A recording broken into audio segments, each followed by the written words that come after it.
cerita Tiga Abdul yang dekat Astro Prima tu. Ya, Waalaikumsalam. Tiga Abdul. Yang Abdul Wahab, Abdul Wahid, Abdul Wahab tu ke? Tapi kau tengok tak yang Pak Abdul Wahab dia bagi hibah dekat ayam mentua dia dengan abang-abang dia. Oh, tengok. Yang 14 tu kan? Kenapa Syah? Aku muskil lah.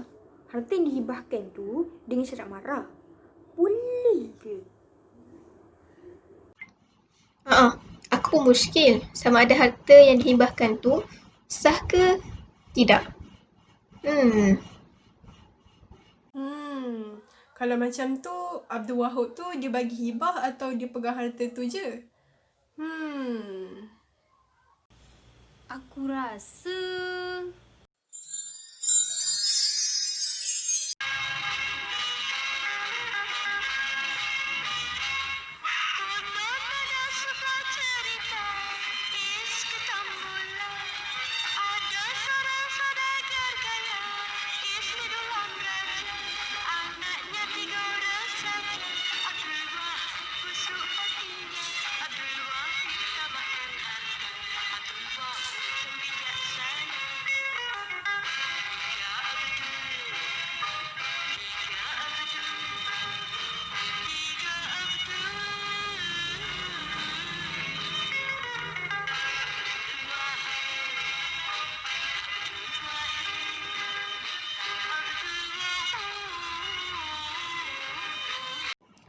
Assalamualaikum warahmatullahi wabarakatuh. Nama saya Asyamsuddin Al-Haj. Sidang penonton yang dihormati sekalian, cerita ini dikaskan untuk menjawab segala persoalan-persoalan yang dinyatakan oleh pelajar-pelajar tadi. Jika ada salah, tolonglah perbetulkan kerana kami juga pelajar yang baru belajar. Dalam kisah Tiga Abdul, pengarah P. Ramlee, sebelum ini banyak mempunyai kebaikan dan kelebihan. Tapi malangnya, saya dapati ada sesuatu yang tidak betul. Yang mana di dalam pemilikan harta yang dihibahkan. Mari kita perbetulkan. Di dalam negeri Iskandar terdapat seorang saudagar kaya, tapi perniagaannya hampir muflis, yang bernama Sadiq Sigaraga. Dia sedang mencari jalan untuk menjadi kaya semula. Mari kita tengok.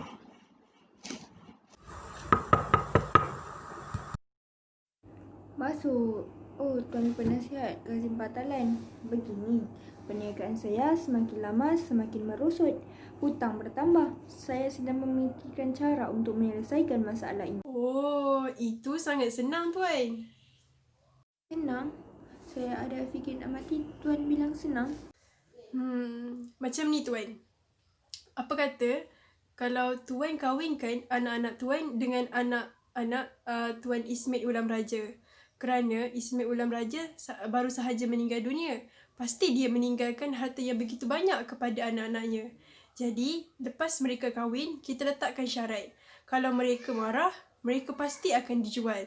Dan kita ambil semua harta-hartanya. Dan masalah Tuan akan selesai. Tak boleh begitu. Ini telah melanggar hukum syarak. Nabi Muhammad SAW bersabda, orang Islam berdasarkan syarat yang mereka persetujui, kecuali perkara yang menghalalkan yang haram dan mengharamkan yang halal. Ini juga tidak boleh dilakukan kerana dalam firman Allah Subhanahu Wa Taala surah An-Nisa ayat 29 melarang kita menipu dan memperdaya orang lain dalam perniagaan. Saya ini saudagar yang jujur. Saya tak terima cadangan Tuan Penasihat. Kalau begitu, saya cadangkan Tuan kahwinkan sahaja anak-anak Tuan dengan anak-anak Ismail Ulam Raja. Kerana apabila Tuan susah, mereka pasti akan menolong Tuan. Wow, inilah cara yang sebenar untuk menyelesaikan masalah. Saya sokong apa yang dikatakan oleh Sadiq Sigaraga.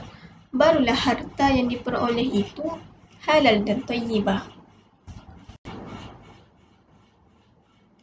Seterusnya, selepas dua orang anak perempuan Sadiq Sigaraga berkahwin dengan dua orang anak lelaki Ismail Ulam Raja, maka bermulalah segala masalah.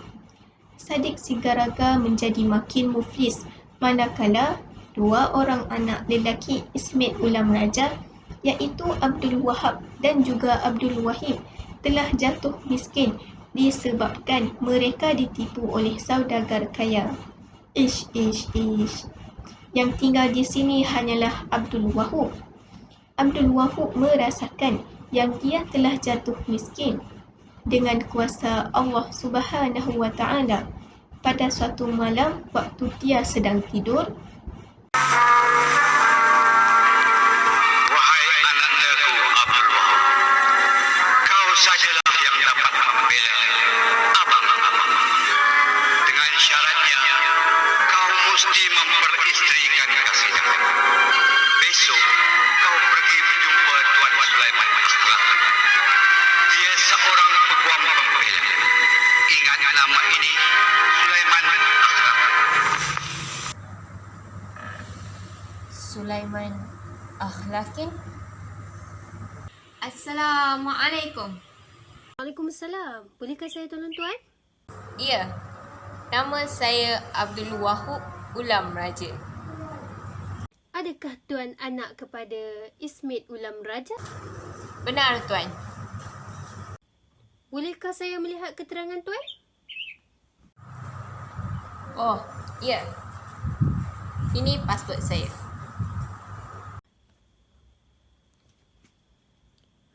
Ya, keterangan ini benar Tuan Abdul Wahab. Sebelum Allahyarham Ismail Ulam Raja meninggal dunia, dia telah meninggalkan sebahagian besar dari hartanya kepada tuan. Harta? Mana ada lagi tuan? Tidak, ini benar. Terdapat harta Ismail Ulam Raja di luar negeri seperti di Kairo, Saudi Arabia, Tehran, Afghanistan dan negeri Asia yang lain diwasiatkan kepada tuan. Berapakah tahsin hartanya tuan? Oh, banyak. 15 juta pound sterling.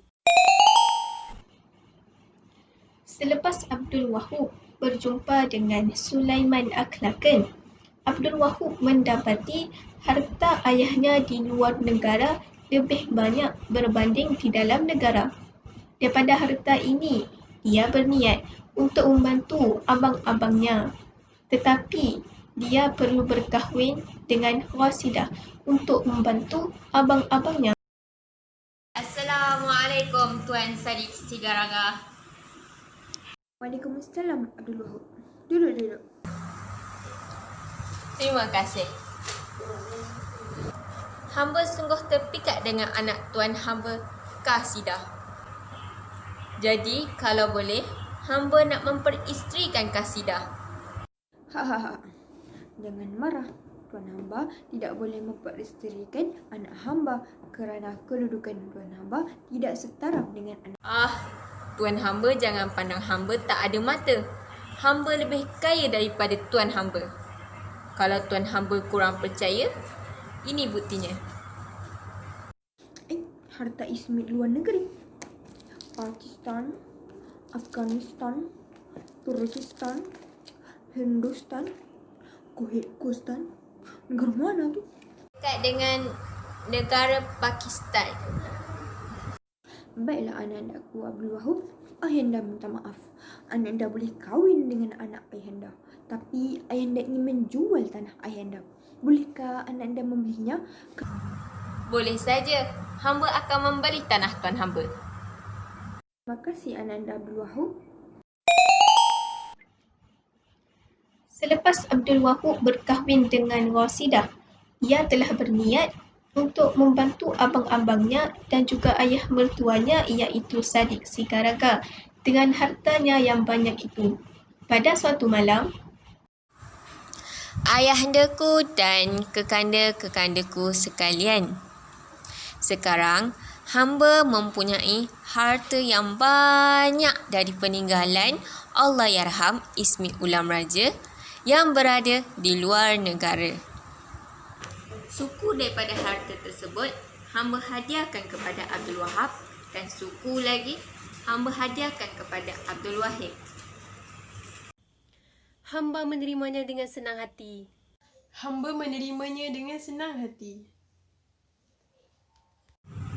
Jikalau kekandaku bersetuju, sila tanda tangan kontrak ini.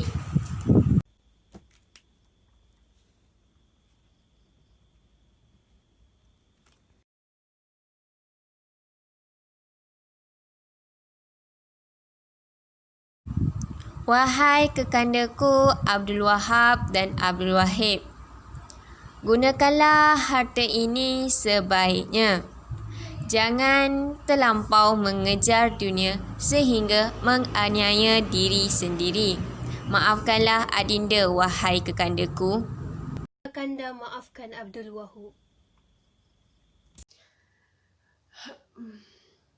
Kekanda juga Abdul Wahab, mulai hari ini kanda bersumpah tidak akan tamak lagi. Terima kasih. Silakan duduk, wahai kekandaku yang mulia. Ayahanda, Ya anakku, sekarang separuh daripada hartaku akan kuhadiahkan kepadamu. Kamu setuju atau tidak? Kalau kamu setuju, sila tanda tangan di sini.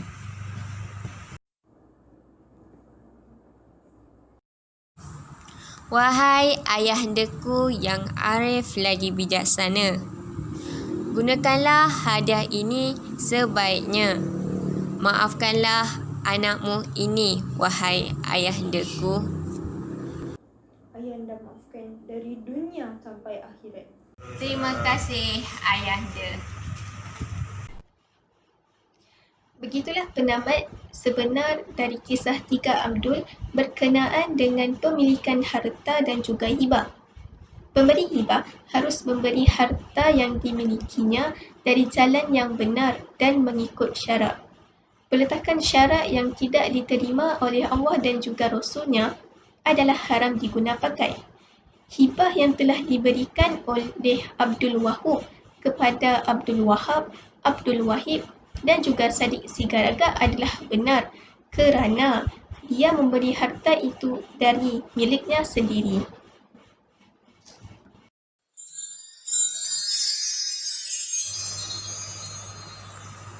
Oh, baru aku tahu.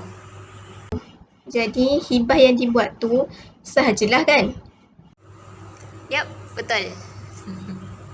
Jadinya dalam kisah Tiga Abdul sebelum ni, dia hanya pegang harta tu lah kan? Sebab syarat pemilikan harta Abdul Wahab tak sempurna. Jadinya dalam kisah ni, harta yang dihibahkan itu dari pemilikan harta yang sempurna.